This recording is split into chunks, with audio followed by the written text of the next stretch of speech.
ফেব্রুয়ারি মাসে যে নির্বাচন হবে রোজার আগে, সেটা অবাধ সুষ্ঠু নির্বাচন হবে।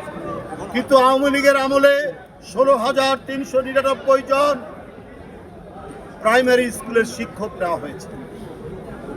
এর মধ্যে 55 থেকে 60% হচ্ছে আওয়ামী লীগের খাস তাদের দলীয় লোকজন। এরা যদি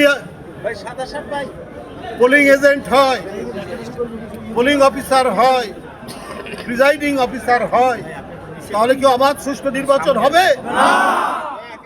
এরা তো গায়ের জোরে, এরা কোনো মেধার প্রতিযোগিতা না করে একমাত্র তাদের ক্রাইটেরিয়া ছিল উত্তীর্ণ হওয়ার, চাকরি পাওয়ার। সে ছাত্রলীগ করে কিনা, সে যুবলীগ করে কিনা, সে আওয়ামী লীগ করে কিনা, এইভাবেই তারা প্রশাসন সাজিয়েছে।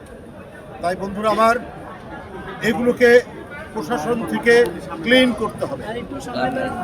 এদেরকে বেছে বেছে, আমরা চাই না যে বিএনপির লোকজনকে বেছে বেছে, তা না, যারা নিরপেক্ষ, যারা কোনো দিকে বায়াসড নেই, তাদেরকেই পোলিং অফিসার, প্রিজাইডিং অফিসার এগুলো করা উচিত।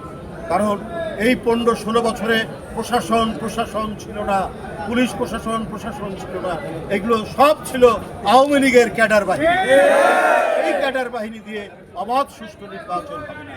আমরা আমাদের দৃঢ় বিশ্বাস নির্বাচন কমিশনের প্রতি, তারা এইসব বিষয়ে মনোযোগ দিয়ে যাতে অবাধ সুষ্ঠু নির্বাচন, যাতে ভোটাররা ভোট কেন্দ্রে গিয়ে তাদের পছন্দসই ব্যক্তিকে ভোট দিতে পারে, সেই কাজটি তারা করবেন।